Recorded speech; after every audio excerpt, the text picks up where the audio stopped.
Salams and welcome. Thank you for joining me in another episode of the Quran in English, Basics for Beginners. A'udhu billahi minash shaitanir rajeem. Bismillahir rahmanir rahim. I seek refuge in Allah from Satan the accursed. I begin in the name of Allah, most gracious, most merciful. Chapter 37, verse number 19. Then it will be a single compelling cry, and behold, they will begin to see. What does this actually mean? Let's just look briefly what this refers to. Let me just get my pencil out of there. Right. In simple terms, let's remind ourselves, we have come from God, Allah subhanahu wa ta'ala, God most merciful, the supreme creator. We have come to the planet Earth for a short while, and we're going to return to Him. Right. That is in simple terms our life. This is not our house. The planet Earth is not our home. We came from paradise. But the devil deceived us. The devil, Satan or Shaitan, and he is going to hell. At the moment he's all alone, so he wants human beings to join him there. So he wants to confuse people how to get back to God along the Sirat al-Mustaqim. There's only one way to get back to God, and that's the Quran and Sunnah. Those are the GPS coordinates along the Sirat al-Mustaqim, right? Now, there's a few guarantees in life. Firstly, everybody dies. This is a guarantee. Nobody can escape death. Even though scientists are trying to find ways to extend life or to prolong life or to try and avoid death, and some wealthy people are trying to do that through a process known as cryopreservation. So what they do is with their money, they freeze their body after you die at minus 270 degrees liquid nitrogen. Their body is frozen, right? With the hope, they are hoping that maybe 1,000 years in the future, human beings will be so advanced that these bodies that are preserved as ice blocks, they will be able to bring them back to life again. And for this, there's a huge fee to pay. It costs a lot of money to freeze your body, but similarly, you pay a monthly rental so that your body is kept frozen in a deep freeze. So your bodies are kept in a deep freeze. And there are many wealthy people who have put their bodies into cryopreservation in the vain hope. It is vanity. It is a vain hope because it is not possible. Once you die, you are dead. So firstly, it's a guarantee that everybody will die. Secondly, it is a guarantee that everybody will be brought back to life again. This is a guarantee, and this is where many people make a mistake, because they don't believe how can few bones be restored back to life again. And the Quran tells them, use your logic, use your intelligence, use your brain. If God can create you the first time, surely He can do it again the second time. Simple. I mean, let us say if you built a little dog house for your dog, a kennel. You built a little house for your dog. And someone, your neighbor tells you, hey, can you build that for me as well? It's no, I only did it once, I can't do it again. Obviously, if you know how to build it once, you'll say, yes, I can do it a second time, I can do it a third time, I can do it a fourth time. So in simple terms, the fact that God created you the first time, surely He can create you the second time. He will bring you back to life again. Because originally you were dead, you did not have life. You were dead. Then God brought you to life when on the planet Earth. Then you're going to be dead. And then you're going to be brought back to life again forever. This is forever. So the time of our life on the planet Earth is only for a short while, less than 100 years.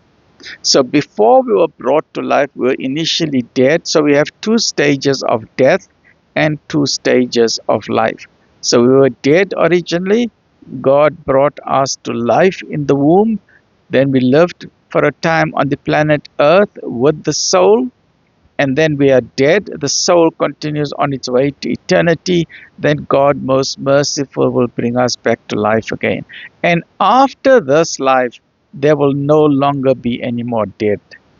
Death will be killed. death will no longer exist, because life will then be for eternity, forever and ever. Right. So, in simple terms,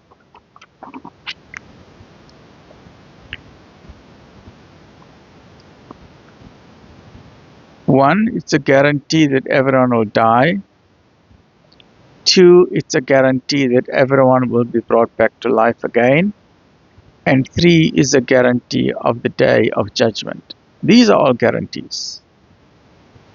And four is a guarantee of the scales of justice. And you may ask why? Why must we have a day of judgment? It is because for criminals and for the sinners, those who have harmed people, those who have killed people, those who have invaded other lands and have killed so many thousands and millions of people, raped and tortured innocent, shot and killed innocent men, women and children. Or in a society you may have a serial murderer or a serial rapist, or you may have an honorable member of parliament who is involved in crime and corruption, or you may have a person in a street who is a church who is breaking into various people's homes and killing and raping and stabbing. And they think they can get away with it. You'll get even some celebrities who are criminals because they can blackmail the various judiciary or the justice system, or they can bribe people and they think they can get away with it. So all those criminals in the world, from the smallest chochi in the world, the smallest criminal, to the biggest criminal in the boardroom with suit and tie, or the biggest criminal in government, or the biggest criminal on the world stage, it does not matter who you are. There is a day of justice and a day of judgment for the victims of the crime. The victims need their day in court. Otherwise, life on earth, there's no purpose to life on earth. And that is why God did not create this life without purpose. There is a purpose to life, and there is a meaning to life. And the only way that the purpose of life can be fulfilled is for there to be absolute justice. That means not a single criminal, not a single sinner. If anybody has harmed anyone else, that person has to be brought in front of the Supreme Creator on the day of judgment, where that person's money will not help, that person's celebrity lawyers will not help, that person's bank balance will not help, and that person's contacts in governments or high places will not help. On that day is that person one-on-one with God, all alone in the witness box. They cannot escape. And that is a day when the victims will be so happy, because finally they will get the justice that has been denied to them. Because there are so many, for example, women have been raped, murdered and killed, and the family is traumatized. The criminal got away, they don't know what happened. So many girls are being trafficked for sex or kidnapped and taken where and where nobody knows. They disappear from the face of the earth, and they're going through so much trauma. And these criminals think they can get away with it.